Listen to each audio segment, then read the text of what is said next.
শীতের সকালে যেভাবে ধাপে ধাপে সংসারের কাজগুলো গুছিয়ে করি, winter morning routine. Radhe Radhe বন্ধুরা, কেমন আছো তোমরা সবাই? আশা করি ভীষণ ভালো আছো। আমরাও কিন্তু খুব ভালো আছি।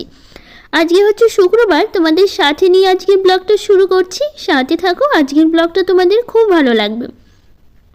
কালকের কিছু জামা কাপড় ছিল, সেগুলোই গুছিয়ে নিচ্ছি। এগুলো দুদিন লেগেছে শুকাতে, কারণ রোদটা বেশি ওঠে না, তো তবু ভালো দুদিন একটু প্রথম দিন যেদিন কেচেছিলাম জামা কাপড়গুলো সেদিন মোটামুটি ভালোই রোদ দিয়েছিল, সেই জন্য অনেকটাই শুকিয়ে গিয়েছিলো।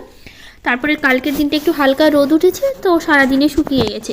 এখন ঠান্ডার দিন তো ওই বিকেলে জামা কাপড় তুলে ফেলি, যেহেতু রোদটা খুব তাড়াতাড়ি পড়ে যায় আর ঠান্ডাটাও হয়ে যায় জামা কাপড় একটু বেশি বেলা করে রেখে দিলে। আর তার মধ্যে এক রোদে তো জামা কাপড় শুকায় না, অনেক দিন ধরে এরকমই চলছে যে সাধারণত সবসময় পরার যে পাতলা জামা কাপড়গুলো সেগুলোই এক রোদে শুকাতে চায় না, ওগুলোই মোটামুটি দুদিন লেগে যায়। তো যাই হোক, সেই জন্য হচ্ছে এই সোয়েটারগুলো সেদিন ভালো রোদ দিয়েছিল দেখে একদিনে মোটামুটি অনেকটা শুকিয়ে গেছিলো।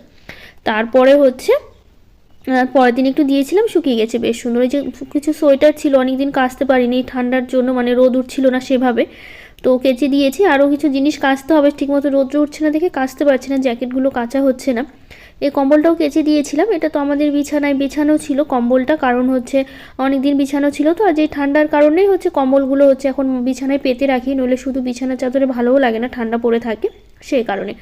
তো যাই হোক, সব জামাকাপড়গুলো গুছিয়ে নিলাম। আগেরও কিছু গোছানো ছিল জামাকাপড়গুলো, এগুলো সব তুলে রাখতে হবে এখন। ওই আলমারিতে আলনাতে এগুলো সব গুছিয়ে রাখবো, যেখানে যেটা রাখি সেটা আলাদা করে নিচ্ছি, যাতে গোছাতে সুবিধা হয়। যে যেটা যেখানে রাখবো সেটা সেভাবেই করে আলাদা করে গুছিয়ে নিচ্ছি। সবগুলো নিয়ে ঘরে যাব, সেই কারণে বাবানের পাপা অফিসের কাজগুলো করছে, যেহেতু আজকে আমার আগে বাবানের পাপা ঘুম থেকে উঠে পড়েছে। আজকে ওর কিছু কাজ ছিল যেগুলো রাতে হচ্ছিল না, তো সেই জন্য ভোর উঠেছে, উঠে ল্যাপটপ নিয়ে বসে পড়েছে অফিসের কিছু জরুরি কাজে। বাবান উঠেনি, যেহেতু সকাল সকাল উঠেছি, উঠি আমি সকাল সকাল, তার আগে বাবানের পাপাই উঠে পড়েছে অফিসের কাজের জন্য। বাবান শুয়ে আছে, বাবান উঠেনি, আর আমি এদিকে সব গোছগাছ শুরু করে দিয়েছি। তো জামাকাপড়গুলো গুছিয়ে নেবো, এদিকে ওই ঘরে রাখলাম, এখন এই ঘরে আলমারিতেও রাখতে হবে। আর হচ্ছে যে কিছু যেগুলো সবসময় পরার, যেগুলো আলনাতে রাখি, সেগুলো আপাতত হচ্ছে এখানে গুছিয়ে রাখছি, যেটা যেখানে প্রয়োজন সেটা সেখানেই গুছিয়ে রাখবো। আর ঠান্ডার কারণে তো এখন কাজ করা মুশকিল হয়ে গেছে, সবথেকে বেশি সকালবেলা উঠতে প্রচণ্ড কষ্ট হয়ে যায় এই ঠান্ডার জন্য, না উঠে উপায় নেই, কাজকর্মগুলো করতেই হবে। তো এদিকে সবটা গোছগাছ করে নিচ্ছি। বাবানের স্কুল ড্রেসগুলো আছে আপাতত এখানেই রেখে দেবো, আজকে যেহেতু স্কুল যাবে বাবান, তো সেই জন্য আয়নার সামনে রেখে দেবো, যাতে ও স্নান করেছে সঙ্গে সঙ্গে পড়তে পারে। এগুলো আর তুলে রাখবো না অন্য জায়গায়, যেহেতু বাবান স্কুল যাবে স্নান করে জামা কাপড়গুলো খুঁজবে, তো সেই জন্য। তো এদিকে মোজাগুলো ছিল বেশ অনেকগুলো, সেগুলো এক জায়গায় গুছিয়ে রাখলাম। বাবানের পর অফিস যাওয়ার সময় তখন তাড়াহুড়ো লেগে যায় কোথায় কী আছে, তখন তো কী হয় বলো তো, বাবানের পর খুঁজেও পায় না কোনো জিনিস, যতক্ষণ না আমি হাতের কাছে এনে দেবো। ঘরের মধ্যে জ্যাকেট থাকলে বলবে জ্যাকেট কোথায়, আমি খুঁজে পাচ্ছি না এরকম। মোজা থাকলে বলবে এই মোজাটা কোথায় পাচ্ছি না, ওই মোজাটা কোথায়, এরকম করে খুঁজতে থাকে। তো সেই জন্য হাতের কাছেই সব কিছু রেখে দিতে হয় আমার, ও নিজে তো কোনো কিছু খুঁজে পায় না। আর যদি খুঁজতে যায় সেই জিনিসটা পুরো ঘেটে একদম পুরো নষ্ট করবে, তারপর আমাকে ডাকবে। প্রথম এরকমই করতো। কী করে, প্রথমে সব জিনিসগুলো ঘেটে নেবে আগে, আলনাতে কিছু জিনিস খুঁজে পাচ্ছে না, ওর জামা কাপড়গুলো তো আলনাতে আমি রাখি না, সবসময় বাবানের আর আমারগুলো থাকে, সেই জন্য সবসময় গোছানো থাকে। ওর একটা জামাও আমি আলনাতে রাখি না, ওর জামা কাপড়গুলো আমি আলাদা সরিয়ে রাখি। যদি আলনাতে একটা জামা রাখি, ওর সে কী করবে, খুঁজতে আলনাতে আসবে, এসে আমাকে আগে বলবে না জামাটা কোথায় আছে বা এইটা কোথায় আছে, আমাকে বের করে দাও। আমাকে বললেই কিন্তু আমি কোথায় রেখেছি আমি সুন্দরভাবে বের করে দিতে পারি, কিন্তু কী করে, প্রথমে গোটা আলনাটাকে ঘেটে নেবে, জামা কাপড়গুলো সরিয়ে ফেলে নিচে পুরো নষ্ট করে দিয়ে তারপরে আমাকে ডাকবে যে এই জিনিসটা কোথায় আছে, বা এই গেঞ্জিটা কোথায় আছে, এই জামাটা কোথায় আছে, আমাকে বের করে দাও। তো সেই কারণে ওর জামাকাপড়গুলো পুরো একটা আলাদা জায়গায় আমি রাখি, যেগুলো সবসময় পরার জন্য, যাতে কোনো জিনিসগুলো অগোছালো না করতে পারে, সেই জন্য ও পুরো ঘেটে রাখে। তার মধ্যে ওর জামাকাপড় ঠিক রাখে না, ও যেখানে সেখানে সেটা ফেলে রেখে দেবে। তো সেই জন্য ওর জামাকাপড় আলাদা জায়গায় আমি রাখি, গ্যারেজ রুমেই রাখি ওর জামাকাপড়গুলো আমি সবসময়। স্কুল থেকে এসে ওখানেই খুলে রেখে দেয়, পরে তখন আলমারি থেকে বের করে দিই। ওর জামাকাপড়গুলো বেশিরভাগ আলমারিতেই থাকে, আর যেগুলো সবসময় সাধারণত পরে সেগুলো আমি হাট বাজার করার জন্য বাড়িতে পরে, সেগুলো আমি গ্যারেজ রুমে এক জায়গায় রেখে দিই সুন্দর করে গুছিয়ে, যাতে ওখান থেকে নিয়ে পড়ে আর ওখানেই আবার সুন্দর করে চেঞ্জ করতে পারে, সুবিধা হয় ওর সেই জন্য। আর যেগুলো অফিসে যাওয়ার জন্য একটু ভালো, সেগুলো সব কিছু আলমারিতে তুলে রাখি, ওর যখন বলে তখন আমি বের করে দিই। আলনাতে যেগুলো সবসময় পরার জন্য ওর জন্য রাখি না, ওই যে সব কিছু একদম ঘেটে নষ্ট করে দিবে, তার জন্য ওর জামাকাপড়গুলো সবসময় আলাদাই রাখি। তো যাই হোক, এদিকে কাজকর্মগুলো করছি, বিছানাটা গোছাতে পারলাম না পুরো একদম, কী বলবো, যে বিছানাটা নিয়ে বসেছে, এই যে ব্ল্যাঙ্কেটগুলো দেখতে পাচ্ছ, একটা পা ঢেকেছে, একটা এইভাবে ঢাকছে। ছোটো ছোটো পাতলা ব্ল্যাঙ্কেটগুলো দুটো এখানে আছে, দুটোই গোটা বিছানায় ছড়িয়ে ছিটিয়ে নিয়েছে। এরকমই করবে, ঠান্ডার মধ্যে বসে বসে কাজ করবে ঠিকই, কী করবে বলো তো, মানে ব্ল্যাঙ্কেটে কাঁথা কম্বল যা থাকবে সব কিছু হাতে পায়ে জড়িয়ে নিয়ে তারপর ঢেকে নিয়ে একটা নিচে বিছাবে, একটা পা ঢাকবে, একটা হাত ঢাকবে। মানে একটা জিনিস নিয়ে বসলে তবু হয়, সবকটা নিয়ে ছড়িয়ে ছিটিয়ে তারপরে বসে গোটা বিছানায় ছড়ানো ছিটানো থাকবে, ওভাবেই করে দেবে। পরে গুছিয়ে নেবো, ওইদিকে অফিসের কাজ নিয়ে যেহেতু ব্যস্ত। বাবান শুয়ে আছে, যাই হোক বিছানাটা তুলবো পরে, উঠুক তারপরে।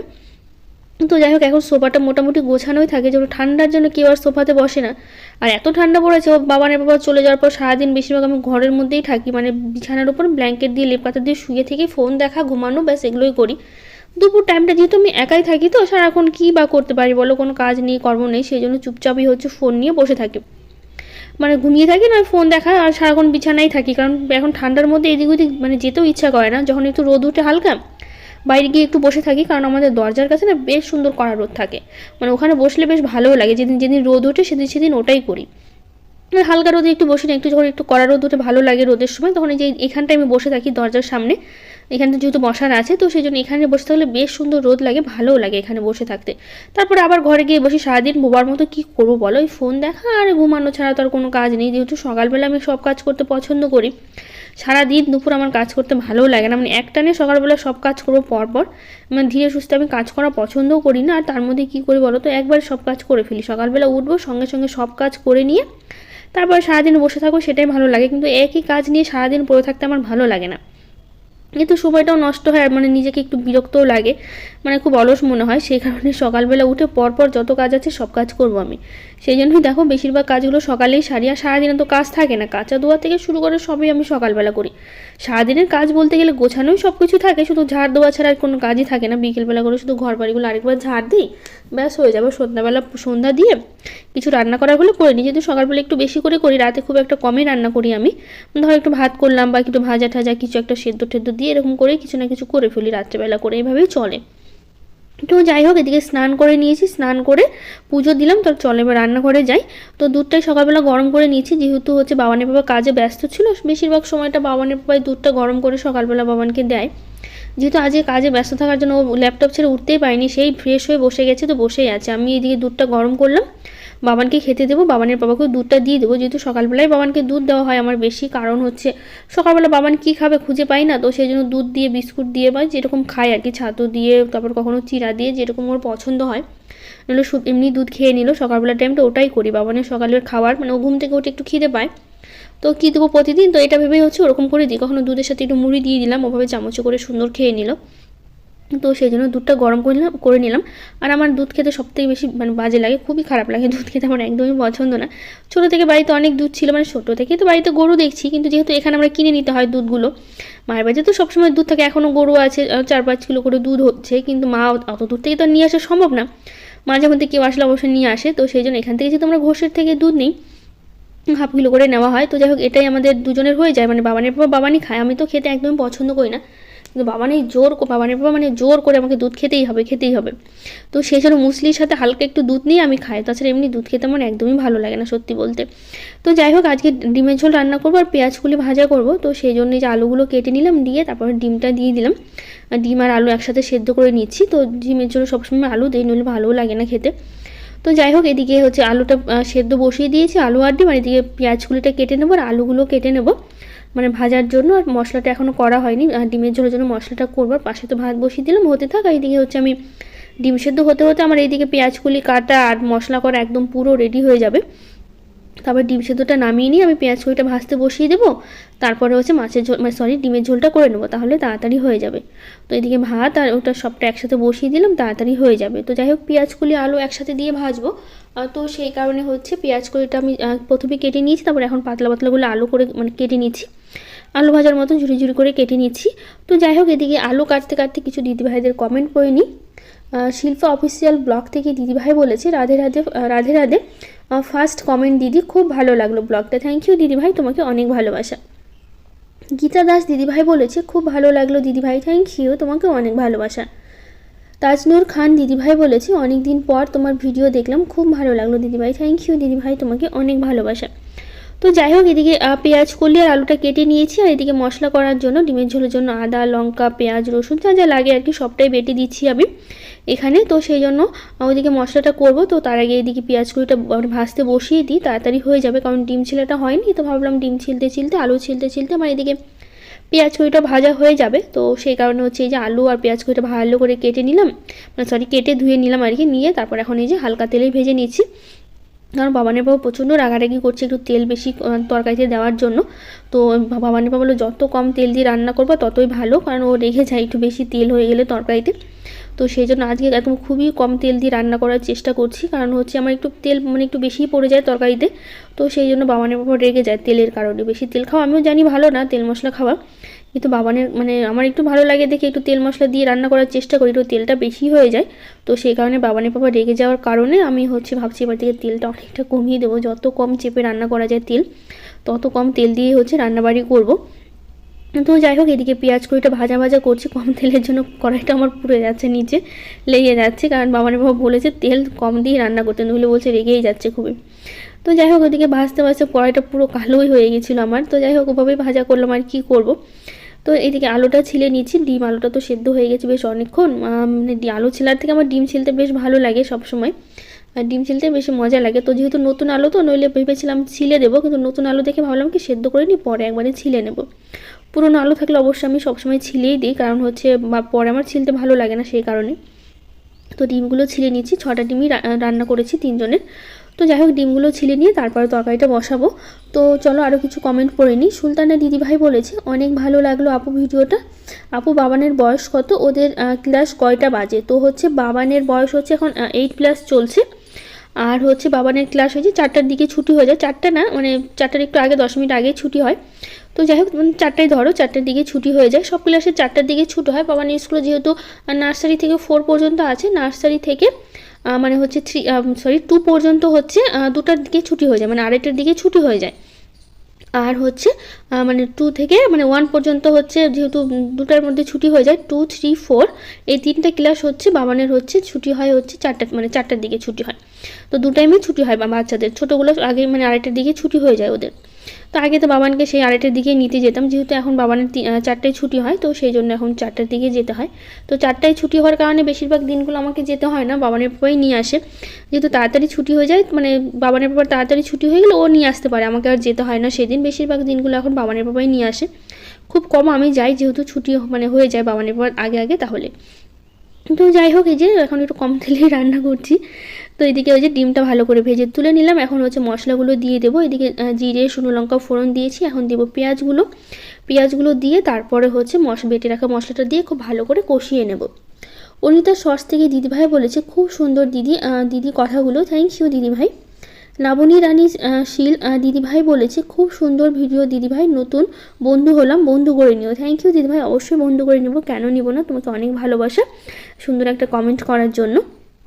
সিম্পল লাইফ উইথ দিয়া দিদিভাই বলেছে দিদি ভাই তোমার সাথে কথা বলতে ইচ্ছে করে। তো যাই হোক, সেটা তো আর সম্ভব নয়, কীভাবে বলি বলো, কখনো যদি লাইভে আসি তখন অবশ্যই কথা হবে। এর আগে অবশ্যই আমি 2বার করে লাইভে এসেছি, তারপর অনেক দিন আর লাইভে আসা হয় না, এখন ব্যস্ততার কারণে আর হয়েও ওঠে না, যা ঠান্ডা পড়েছে আর মনেও হয় না যে লেপ কাঁথা ছেড়ে কখনো উঠে বসি আমি।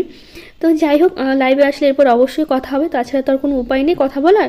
তো যাই হোক দিদিভাই, থ্যাংক ইউ, অনেক ভালোবাসা যে তুমি কথা বলতে চাইছো, অনেক ভালোবাসা তোমাকে। তো যাই হোক, আগের দিনগুলোকে আরও কিছু দিদিভাইরা কমেন্ট করেছে, সামিয়া আক্তার, রঞ্জিতা সাহু, প্রিয়াঙ্কা গাঙ্গুলি, সবাইকে থ্যাংক ইউ, অনেক ভালোবাসা এত সুন্দর সুন্দর কমেন্ট করার জন্য। তো যাই হোক, রান্না করতে করতে এদিকে কিছু বাসন ছিল, তো ভাবলাম বাসন কটা মেজে নিই, তাহলে একসাথে কাজগুলো হবে, চুপচাপ দাঁড়িয়ে থেকে আর কি করব। ওইদিকে রান্নাও করি, আর এইদিকে বাসন কটা ভালো করে মেজে নিই। তো সেই জন্য বেশি নিই, কয়েকটা বাসনই জমেছে। ওই যে বাবানকে একটু দুধ দিয়েছিলাম, আর রান্না করতে করতে 2-1টা বাসন জমেছিল। তো আর দুধ গরম করেছিলাম যেইটাতে, সেটারও বাসনটা আছে, এটাতে দুধ গরম করা প্লাস চা করা, এটাই করা হয়। যেহেতু আমরা চা খাই না, বাড়িতে কেউ আসলে তখনই চা করে দিতে হয়। এমনি সবসময় ঘরে চিনি, চা পাতা এগুলো সবসময় রাখি, আর দুধ তো বাড়িতে থাকেই সবসময়, তো সেই কারণে অসুবিধা হয় না। কিন্তু আমাদেরই চা খাওয়া হয় না, আসলে সকাল থেকে সময়ই পাই না চা খাওয়ার, তার মধ্যে অভ্যাসটা নেই চা খাওয়ার, তো সময় তো বড় কথা, চা করতে তো সময় লাগে না, সে করে খাওয়াই যায়, কিন্তু কী বলতো অভ্যাসটা নেই, বাবানের বাবারও নেই আর বাবানের আমারও নেই। কিন্তু কী বলো তো, বাবানের বাবা আবার দুধ চা খেতে চায় না, আমার আবার দুধ চা ছাড়া চলে না। আমি মনে করি যে লাল চা খাবো না তা ভালো, কিন্তু লাল চা আমি খাবো না কখনো।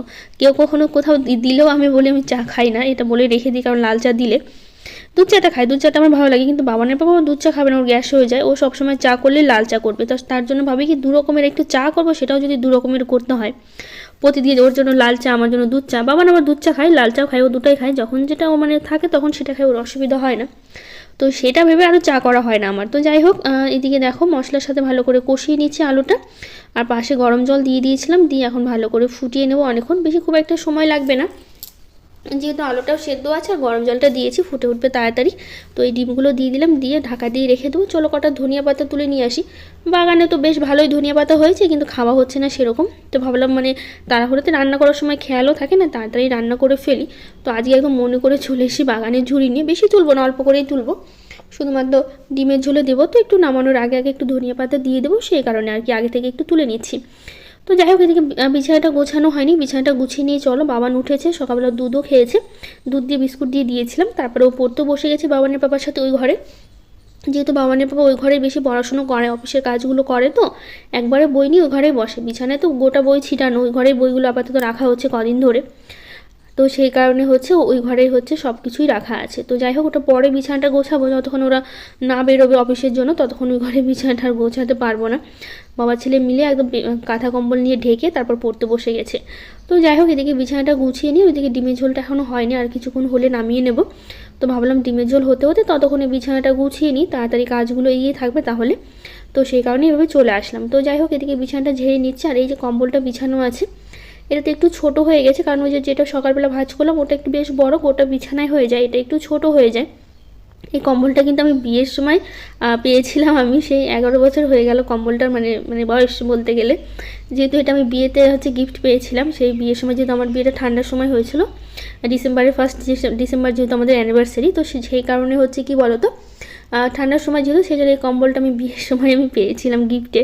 তো এত বছর ধরে কিন্তু ব্যবহার করাই হচ্ছে, কোনো না কোনোভাবে হচ্ছে ব্যবহার আর কি। হালকা ঠান্ডার সময় গায়ে দেওয়া হয়, বেশি ঠান্ডায় তখন বিছানায় পাতা হয়, তো হয়ে যায়। তো যাই হোক, এইদিকে দেখো সব কিছু কাজ হয়ে গেছে, রান্নাঘরের সেলফটাও পরিষ্কার করে নিলাম, আর এইদিকে হচ্ছে আমি ডিমের ঝোলে দিয়ে দিয়েছি ধনিয়া পাতা, কিছুক্ষণ ফুটিয়ে নিয়ে রান্না করে নেব। তো যাই হোক, এদিকে হয়ে গেছে, ভাজাটাও হয়ে গেছে, এদিকে বাবানের টিফিনটা রেডি করতে হবে, বাবানকে খেতে দেবো। ওদিকে বাবানের বাবা বাবান দুজনেই আবার স্নানে গেছিলো, বাবানের বাবা বাবানকে স্নান করিয়ে দিয়েছে, যেহেতু সকালবেলা দুজনে একসাথেই বেশিরভাগ স্নান করে, আমাকে আর স্নান করিয়ে দিতে হয় না।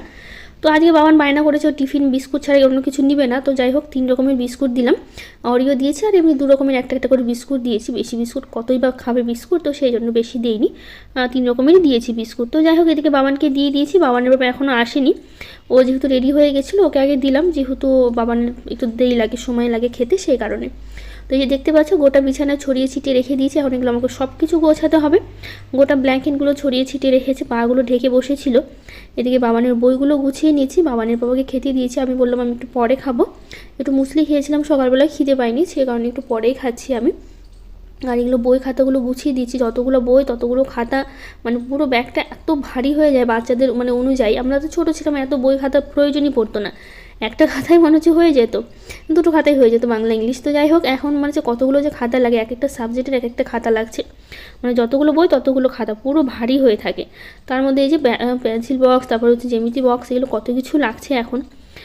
তো যাই হোক, এদিকে সব বই খাতাগুলো গুছিয়ে এগুলো আপাতত তুলে রাখবো, যেহেতু এগুলো লাগছে না, রুটিন অনুযায়ী বইগুলো দিতে হচ্ছে, সেই কারণে হচ্ছে সবগুলো বই তো আর লাগছে না, এখানেই রেখে দিচ্ছি বইগুলো, যেহেতু রাত্রেবেলা আবার এখানেই পড়াশুনো করবে, সেই কারণে। আর ল্যাপটপটা গোছানো যাবে না, বাবা বলে দিয়েছে যেন বিছানার দিকে ল্যাপটপ না সরে, গুছিয়ে রাখি, মানে টেবিলে তো রেগে যায়। তো যাই হোক, আজকের ব্লগটা কেমন লাগলো জানিও, আজকের মতো টাটা, দেখা হবে নতুন একটা ব্লগে।